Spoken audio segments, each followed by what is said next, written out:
जय श्रीमन नारायण। हिंदू धर्म में सप्ताह के 7 दिन किसी न किसी देवी देवताओं को समर्पित है।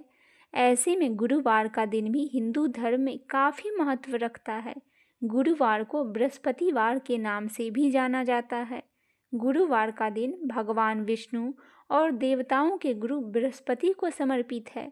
गुरुवार का व्रत बहुत फलदायी माना जाता है। इस दिन भगवान विष्णु और बृहस्पति देव की पूजा करने का विधान है। आइए जानते हैं भगवान श्री हरि विष्णु की पूजा गुरुवार के दिन कैसे करें। गुरुवार के दिन भगवान श्री हरि की पूजा की जाती है। इस दिन व्रत रखने और भगवान श्री हरि विष्णु की पूजा करने से भक्तों को सभी मनोकामनाएं पूरी होती है। इस दिन केले के पेड़ की भी पूजा की जाती है, क्योंकि हिंदू धर्म में केले के पेड़ को बहुत पवित्र माना जाता है और भगवान विष्णु की पूजा केले के पत्तों का इस्तेमाल किया जाता है। इस दिन देवताओं के गुरु बृहस्पति देव की पूजा की भी विधान होती है।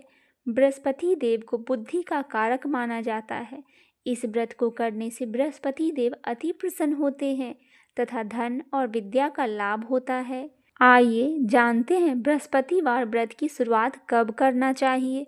किसी भी महीने के शुक्ल पक्ष के अनुराधा नक्षत्र और गुरुवार के योग के दिन इस व्रत की शुरुआत करना चाहिए।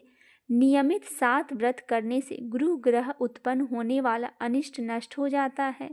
कथा और पूजन के समय मन, कर्म और वचन से शुद्ध होकर मनोकामनाएं पूर्ति के लिए बृहस्पति देव से प्रार्थना करनी चाहिए। पीले रंग के चंदन, अन्न, वस्त्र और फूलों को इस व्रत में विशेष महत्व होता है। आइए जानते हैं बृहस्पतिवार व्रत की विधि।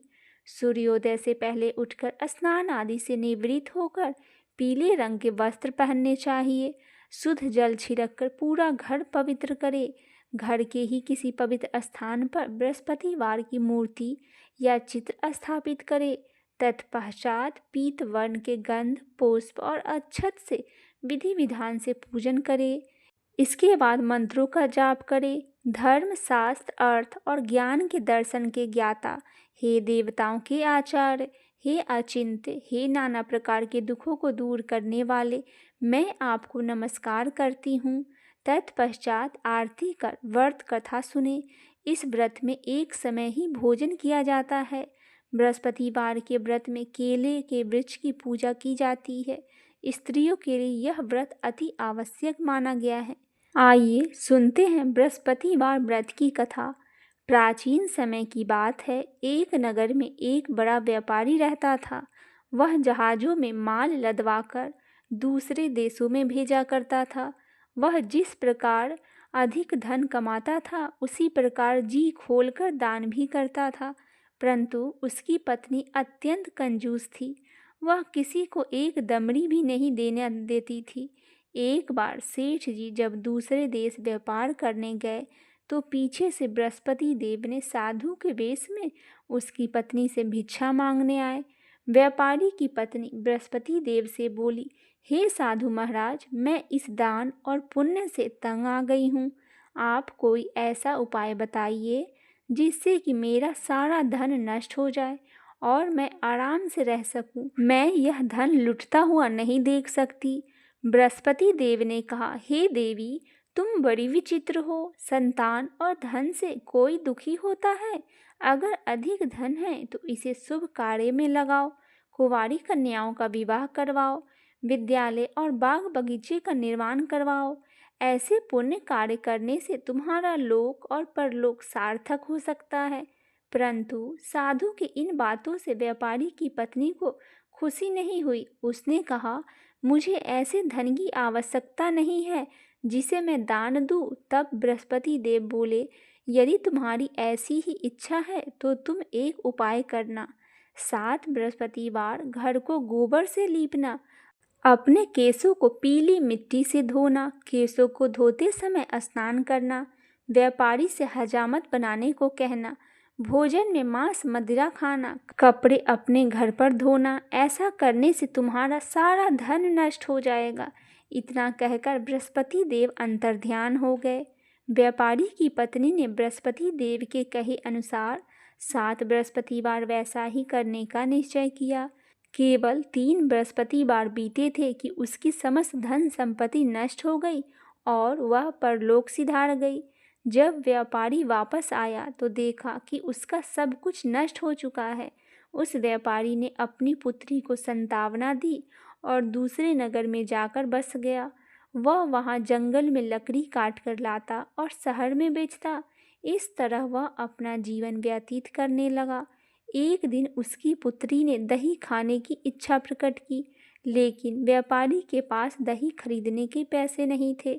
वह अपनी पुत्री को आश्वासन देकर जंगल में लकड़ी काटने चला गया। वहाँ एक वृक्ष के नीचे बैठ अपने पूर्व दशा पर विचार करके रोने लगा। उस दिन बृहस्पतिवार था। तभी वहाँ बृहस्पति देव साधु के रूप में सेठ के पास आए और बोले, हे मनुष्य, तू इस जंगल में किस चिंता में बैठा है? तब व्यापारी बोला, हे महाराज, आप सब कुछ जानते हैं। इतना कहकर व्यापारी अपनी कहानी सुनाकर रो पड़ा। बृहस्पति देव बोले, देखो बेटा, तुम्हारी पत्नी ने बृहस्पति देव का अपमान किया था, इसी कारण तुम्हारा यह हाल हुआ है। लेकिन अब तुम किसी प्रकार का चिंता मत करो। तुम गुरुवार के दिन बृहस्पति देव का पाठ करो। 2 पैसे के चने और गुड़ लेकर जल के लोटे में शक्कर डालकर वह अमृत और प्रसाद अपने परिवार के सदस्यों को कथा सुनाने वाले को बांट दो। स्वयं भी प्रसाद और चरणामृत लेकर भगवान तुम्हारा अवश्य कल्याण करेंगे।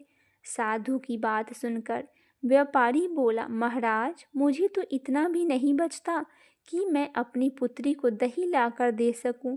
इस पर साधु जी बोले, तुम लकड़ियां शहर में बेचने जाना, तुम्हें लकड़ियों के दाम पहले से 4 गुना ज़्यादा मिलेगा, जिससे तुम्हारे सारे कार्य सिद्ध हो जाएंगे।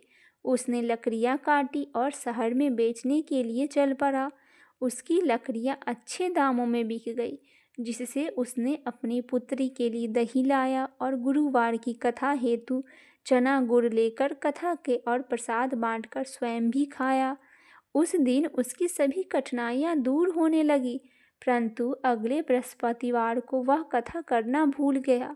अगले दिन वहां के राजा ने एक बड़े यज्ञ का आयोजन कर पूरे नगर के लोगों के लिए भोज का आयोजन किया।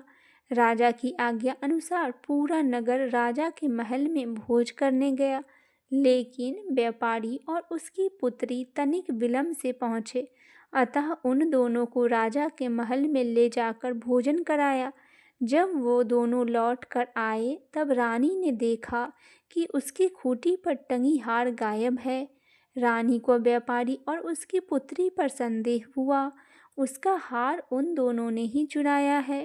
राजा की आज्ञा से उन दोनों को कारावास की कोठरी में कैद कर दिया गया। कैद में पड़कर दोनों अत्यंत दुखी हुए। वहां उन्होंने बृहस्पति देवता का स्मरण किया। बृहस्पति देव ने प्रकट होकर व्यापारी को उसकी भूल का आभास कराया और उन्हें सलाह दी कि गुरुवार के दिन कैद खाने के दरवाजे पर तुम्हें 2 पैसे मिलेंगे, उनसे तुम चने और मुनक्का मंगवाकर विधि पूर्वक बृहस्पति देवता का पूजन करना, तुम्हारे सब दुख दूर हो जाएंगे। बृहस्पतिवार को कैद खाने के द्वार पर उन्हें 2 पैसे मिले। बाहर सड़क पर एक स्त्री जा रही थी। व्यापारी ने उसे बुलाकर गुड़ और चने लाने को कहा। इस पर वह स्त्री बोली, मैं अपने बहू के लिए गहने लेने जा रही हूँ, मेरे पास समय नहीं है। इतना कहकर चली गई। थोड़ी देर बाद वहाँ से एक और स्त्री निकली। व्यापारी ने उसे बुलाकर कहा कि हे बहन, मुझे बृहस्पतिवार की कथा करनी है, तुम मुझे 2 पैसे का गुड़ चना ला दो। बृहस्पति देव का नाम सुनकर वह स्त्री बोली, भाई, मैं तुम्हें अभी गुड़ चना लाकर देती हूँ। मेरा इकलौता पुत्र मर गया है, मैं उसके लिए कफन लेने जा रही थी, लेकिन मैं पहले तुम्हारा काम करूँगी, उसके बाद अपने पुत्र के लिए कफन लाऊंगी। वह स्त्री बाजार में व्यापारी के लिए गुड़ और चना ले आई और स्वयं भी बृहस्पति देव की कथा सुनी।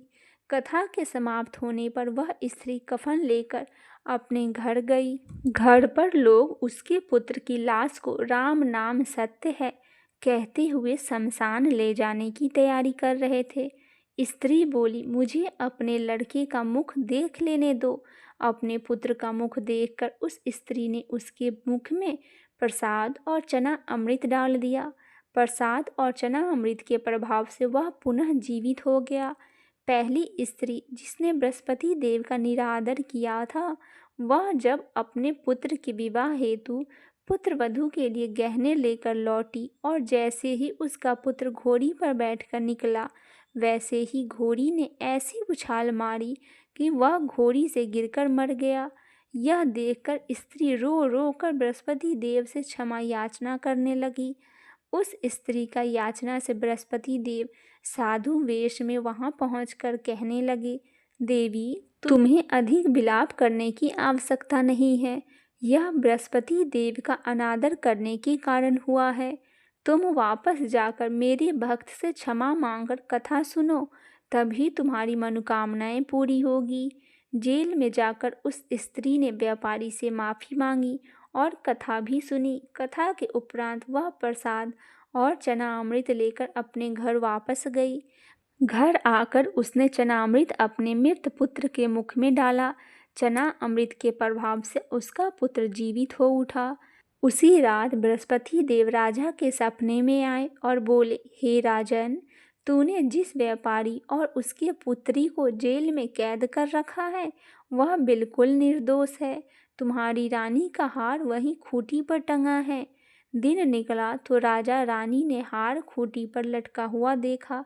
राजा ने उस व्यापारी और उसकी पुत्री को रिहा कर दिया और उन्हें आधा राज्य देकर उसकी पुत्री का विवाह उच्च कुल में करवाकर दहेज में हीरे जवाहरात दिए। इस प्रकार बृहस्पतिवार व्रत की कथा संपन्न हुई।